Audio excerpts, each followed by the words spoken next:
So there's been a lot of buzz lately about Generative Extend inside Premiere Pro, and I wanted to test it out, stress test it with a few different clips when it comes to audio and video and see how it works. So let's dive in and check out Generative Extend in Premiere Pro Beta. So if we hop over to Premiere Pro Beta, currently it's in the beta version of Premiere Pro, and it will probably be rolled out to the latest version of Premiere Pro pretty soon. But in the meantime, you can go into the beta of Premiere Pro and play with it. So just to show you how it works, let's say if I have a video clip here, the new Generative Extend tool is its own tool inside the Tools menu. So you can click on it, it's at the bottom here. And what this allows you to do is, let's say if I wanted to extend this clip and I don't have enough at the end, I want to extend my piece of video here, you can just easily click and drag to the right. This is similar to the Remix tool per se that came out a few years ago for Premiere Pro, where you can extend pieces of music and songs inside Premiere Pro and have it loop.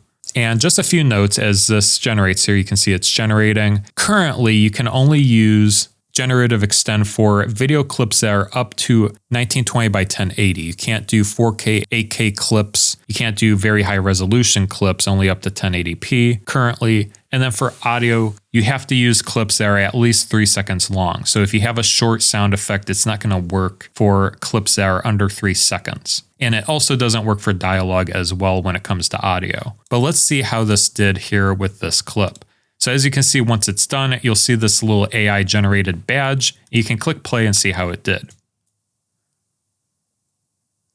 So you can see it did okay. It's not really great with mouth movements though. And then hands, especially fast motion, you can see kind of it gets distorted here. All the fingers kind of blend in together. So it doesn't really do a good job with hands and fast motions essentially.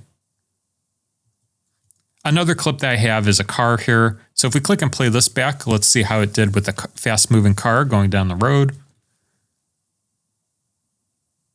Same thing, it doesn't really do well with fast movements, and that's why I really wanted to test here. You can see it almost kind of jumps forward a little bit. It's not as smooth. If I make this full screen here, we'll make this a little larger so we can see. You can see that there's kind of like a stutter, like it's missing a frame essentially. So it kind of like pauses for a frame and then it kind of continues. So that's one clip that I wanted to test out. It's not perfect. Right out of the gate, it's not going to be perfect. And for the casual viewer, you might not notice it, but if you're a video editor, you'll probably notice it. Let's go to a city scene. So I wanted to test out kind of like a time lapse with clouds and moving traffic at night. Let's see how this did.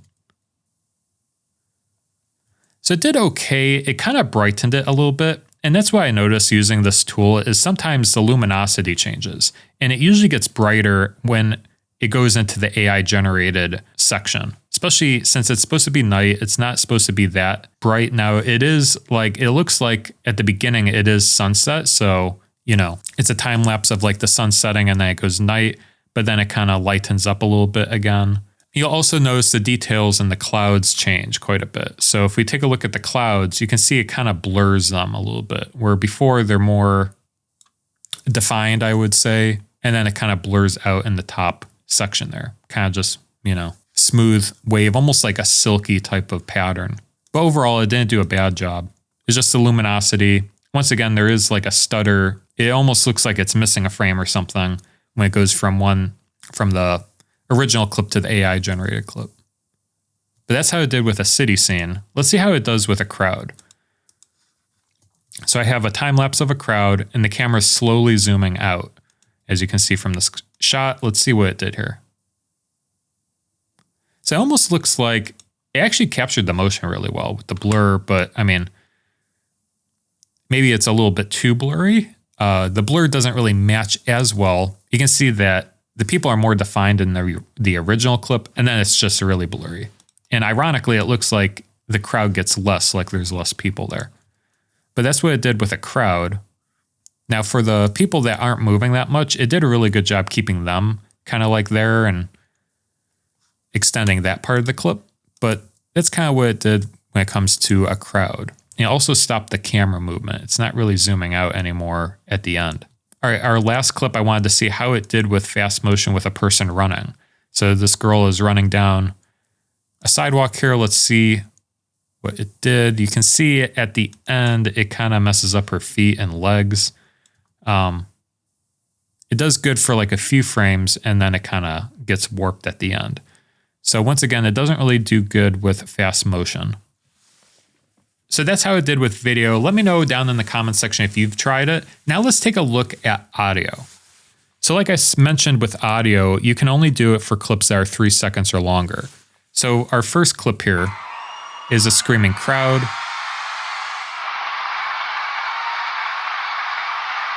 I mean, it did okay. The only main thing is like the transition. So it is very obvious that it transitions from like one audio piece to another, specifically for this one. It's like the pitch changes. EQ changes from the one clip to the other. So it's not perfect.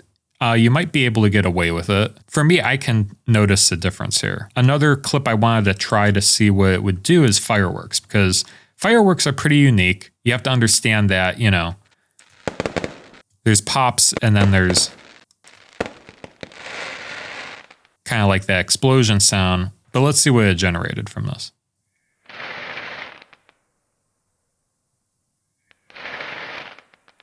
So you can see it's not making the pop sounds. It's only taking the end, like this part.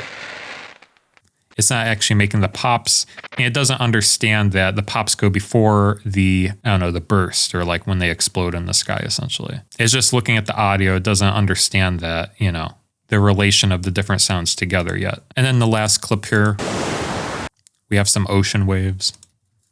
Let's see how this did.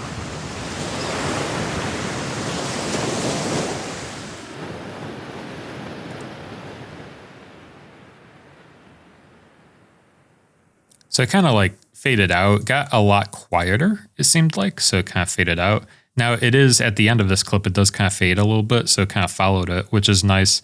But still, there is like a pitch difference. Like I just noticed it. I'm not sure if you noticed it listening to it, but once again, this is what it did.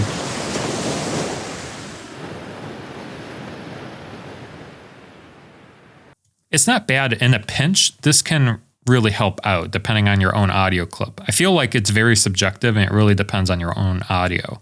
Now, once again, there is this AI generated badge. If you didn't like it, you can, you know, right click and go generate again, or you can also provide Adobe feedback with good output, poor output, and go from there. But that's an overview of Generative Extend. It should be coming out pretty soon, probably later this year, I would assume, in one of the later updates of Premiere Pro. But let me know your thoughts on Generative Extend. Leave your comments down below. But that's my test with it. Let me know your comments and your thoughts on it. That does it for this video. We'll see you guys in the next one. Take care.